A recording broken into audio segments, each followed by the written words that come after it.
I chose USC. It's close to home. The weather doesn't get better than this, and being surrounded by these trophies is such an honor. So being here is like, couldn't have picked a better school.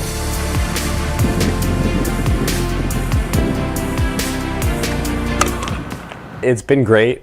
Starting off with, it's been awesome. The facilities here are amazing. The opportunities, the help here is unmatched, I'd say. But yeah, it's been different, like coming from a high school background, and everything here is a lot more intense and, really concentrated, I'd say, and like attention to detail and focus and everything. So it demands a lot. You come into college and you have guys that are like 3 years older than you, 4 years older than you. Could be master's students, right? Like the pond got so much bigger rather than the bubble that I was living out of in high school. So now it's like bigger picture a little bit, not so narrowed in on myself, but just kind of like long-term growth and trying to maximize my potential here. Preparation was like a huge thing. Like in high school, I'd like roll out of bed and go play for like 2 hours. But here I'm like, showing up like 45 minutes early, stretching, getting the body warm. And it makes a difference, right? Like you go out and then you feel better, and then if like I would go out right now and play for 2 hours, I'm like, like that kind of doesn't feel great. And then mentally, yeah, like just becoming like an adult, right? Like you have certain responsibilities, and I know like some student athletes can attest that it's like a lot of responsibility to really manage your time, and if you don't get enough sleep, like that's kind of resting on your shoulders, especially all day because your days are packed and you don't have a chance to catch up. So yeah, just like responsibility and kind of seeing the bigger picture, I'd say. My parents met both playing collegiate tennis at UC Irvine. I had an older brother who played at UC Berkeley, and then my uncle on my mom's side played also at UC Irvine. So I had no choice but to pick up the stick and learn how to play tennis. I played on the women's tennis team back in 1988 for UC Irvine, and actually Niels' dad played for UC Irvine on the men's tennis team, and he started in 1987. We were both really good tennis players, did the same thing that Niels did, played the junior tournaments, played national tournaments, and then went on to college, got a scholarship. So that was great. And then my brother also did the same. So it's definitely in the family. Niels is, we have 3 boys. So Niels is boy number 3. His older brother played for UC Berkeley. And then the age gap there is about 8 years. So he kind of naturally fell into those footsteps of just wanting to play tennis. He was constantly exposed to it. It was always there. He just kind of gravitated by default to tennis. When I was younger, she'd like beat me a lot, but I think I maybe passed her when I was like 12 or like 13. Since then, not so much, but it's cool to have like a parent who knows what's going on, right? I think if she were in the dark, she'd be like it'd just be different, but she knows what's up, and when I play well, she knows, and when I don't, she also knows, but that's all right. I don't know if it was 10, but it could have been 12. I'm not sure. But I think I, as a mom, just went out there and just, threw some balls at him, and we kind of practiced that way. When he got a little bit older, that's when his dad was very effective in the technical stuff and strategy and conditioning. That was more of his expertise, but as a little kid, just going out there and having fun and just drill, practice, have fun, play games. That was probably the beginning of it. Niels has been an athlete since birth. It's just I have 3 boys. 2 of them are very athletic. One of them is not as athletic, and you could tell early on. He loved to knock the ball around. He loved to be involved in his older brother Bjorn's sports. So he always had a passion for the sport. He always had a passion for tennis. In the juniors, he spent a lot of time on the court. Bjorn wasn't always as passionate, but Niels loved the game, and he loved to spend a lot of hours on the court. He worked very, very hard. But by the time he was with me, his 3rd son, he kind of knew the ropes, and when to call it, he called it, and when I wanted to push, he pushed me, which was awesome, and it's kind of great. I even go back home sometimes, and we'll go out there and work on stuff, and it's cool. It's like proud son moment because he just wants the best for me, and like getting to experience that with him is really cool. A girlfriend of mine noticed at 18 months that he had amazing hand-eye coordination, and so he was 18 months sitting on the floor with a little sponge racket and just batting the ball. And she was like, whoa, he's going to be a really good player. And, she was right. As he progressed, he just had that natural ability. He was not a superstar, when he was 9, 10, 11, but, he eventually got there when he was about 16, 17. Yeah, that's when he really took off, but he was just always passionate about it. And, like I said, it was a family sport, and he was just competitive and trying to, keep up with everyone. My older brother played high school tennis at the same high school as I did, so we had the same coach, and kind of seeing what my brother did and then being able to kind of follow in his footsteps was awesome, along with the, companionship of my coach, who saw both of us, and kind of making those parallels is really fulfilling. In college, he had a great college career, especially as a freshman, so I'd say if there were any pressure, it'd be now. Which, do I feel any? Maybe like a little bit, at least more than I did in high school, but it all comes from like a hungry place, right? Like I want to just be the best and make my family proud, and they'll always be proud, but just, like following in his footsteps and following that path is more prevalent now, I'd say. The path was pretty much identical. Like, we really hit our strides in the juniors at about the same time. We committed at about the same time. Growing up, we played at with the same coaches and played at the same courts and played all the same tournaments. So in a way, our paths here were nearly identical. We've got totally different personalities and ways of, we are different from one another, but our paths were the same. Niels is more passionate, to be honest. He really, really wants it. People would always joke that people always say that I was like ice. I was cool, calm, collected. People would have described me as lackadaisical, almost lethargic sometimes. The people would say, "Did you even break a sweat? You don't look like you're trying." And so that was my demeanor. Niels, on the other hand, is almost the opposite. He cares, he looks like he cares so much. He's getting really, fired up on the court, and really, conversely, upset with himself on the court when things aren't going well. And he just oozes passion, right? You can just tell. And sometimes that's good for him because it fires him up, and he channels it in a positive way. And then other times I think it hurts him because he almost cares too much, to a fault. So we're different in that way. I would say that's really the main one. Yeah, just it's like fire and ice is kind of how I would describe it. Bjorn and Nick, they both played here. Bjorn played 4 years, Nick played 3 years. So I've been around their family for a long time. I probably started with Niels when he was in 8th grade. So if you're going to tell me when he's in 8th grade, hey, he's going to get to play at USC, that's a tough, tall task. There's so many kids that want to get to USC for tennis. It's just really hard goal to make. So his improvements were large based on where he was 8th grade, 9th grade year. So the whole goal of a coach is to get the kid better every year and try to pass the people that are in front of you. Now it sounds easy in theory, but it's not. It was just pushing myself on the court a little more. I was putting more hours out there, finding a tournament travel schedule a little bit. Traveling in high school wasn't very much, but it was maybe once or twice a month you'd go out of the States for a weekend, or at most 4 or 5 days. So yeah, just doing that, and then nothing compared to what I'm doing now, but going on runs, going to the gym, and kind of putting in that extra hour and a half that maybe other people weren't. But it was probably sophomore year I realized that I could maybe make a push and try and go to a top D1 school. Our freshman year, I don't know the numbers exactly, but he was a good junior, very solid. And then over his sophomore year and into the summer, he skyrocketed and he started jumping.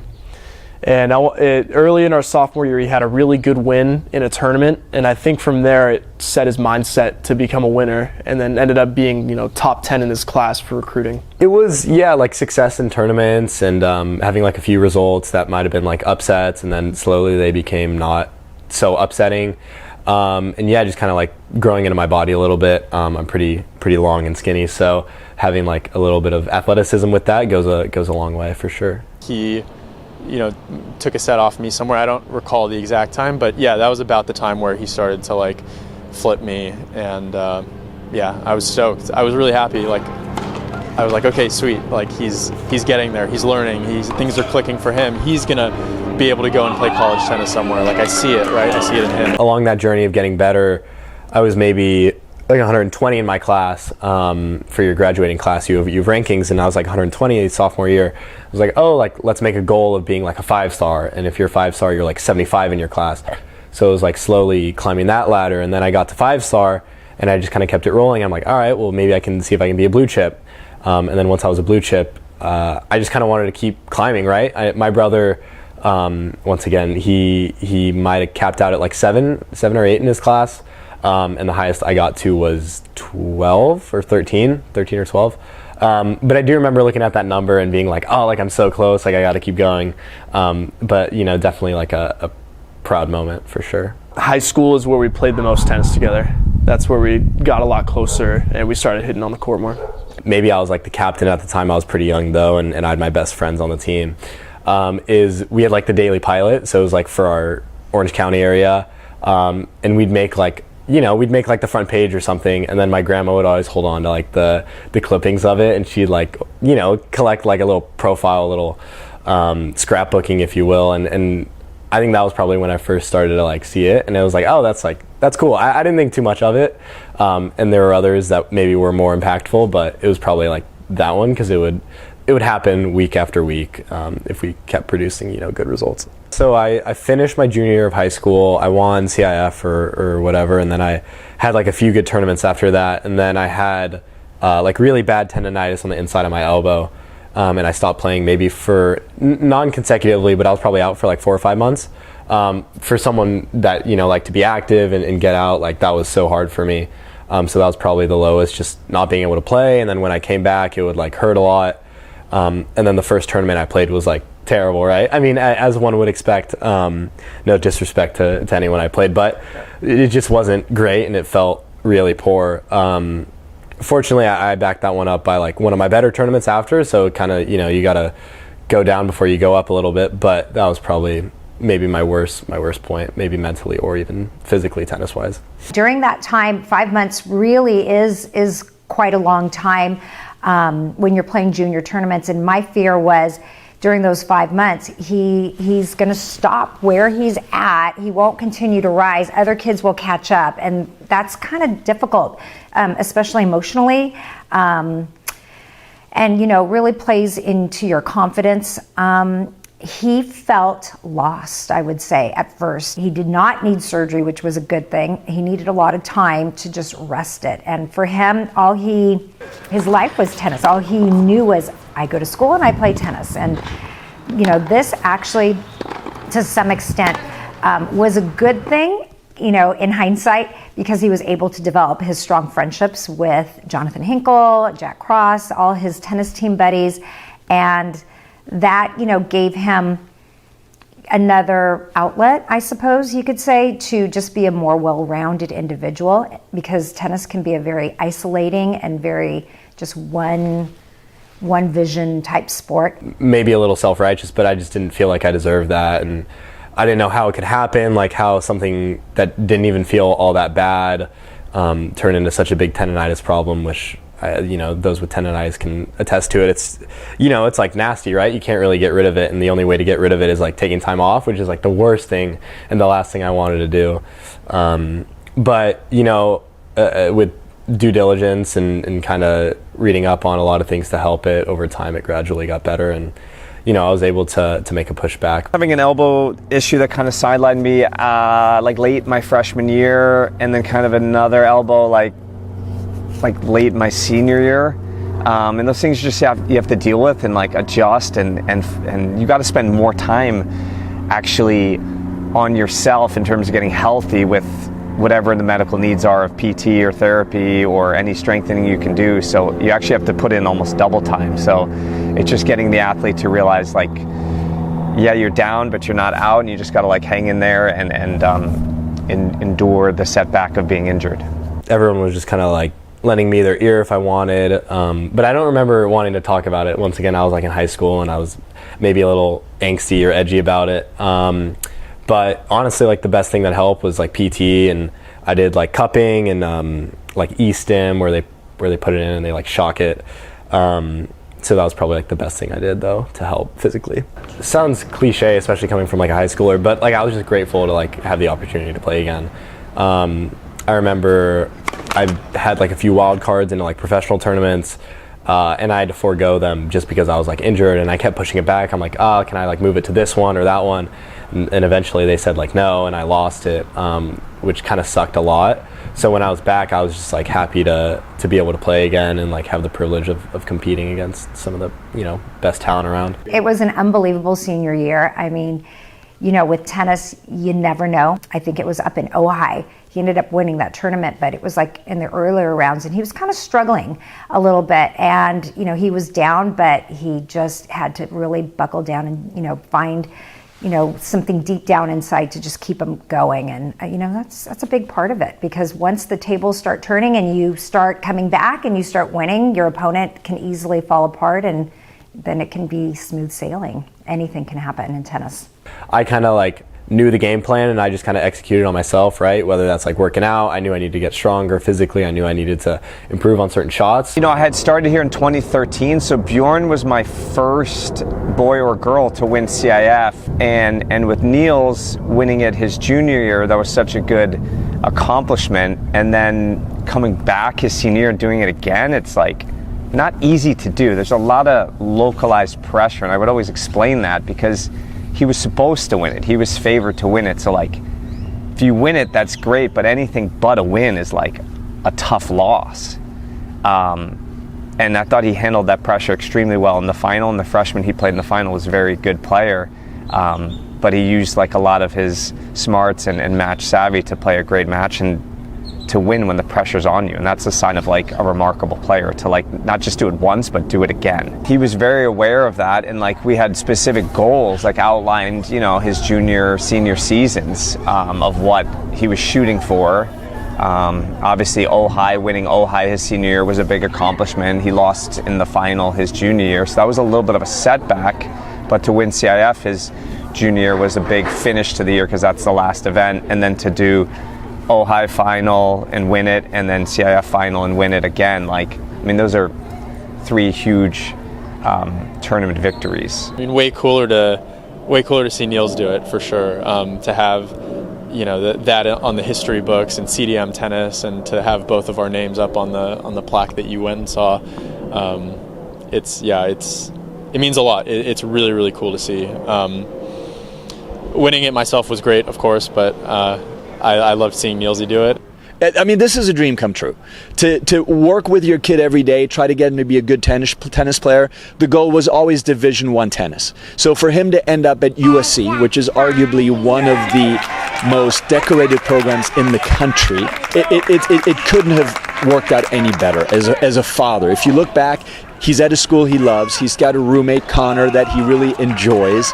He's got coaches around him that care, and they're really good individuals, both in a character matter and as a coach.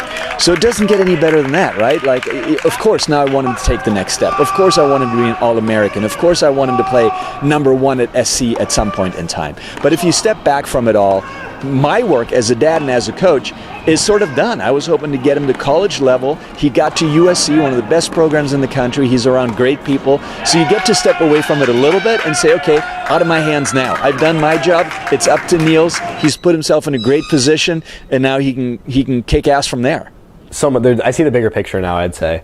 Whether that's like preparation or kind of observing what like other guys are doing to kind of get that like 1% out of themselves is something I wasn't doing in high school, which not really my fault. I just you kind of see the next level, and you want to do your best to kind of rise yourself. The team is making like steps forward. We've lost like a couple close matches, but it only provides us with like a little more hunger and a little bit more a push to go out there and do better next time. I had a really good off season. So far this season has been like a learning curve. So not like my best, but that's all right because that's just, you know, a little bit more fuel to get me going and have an even better end of the season. Just, you know, getting through like the first freshman season, right?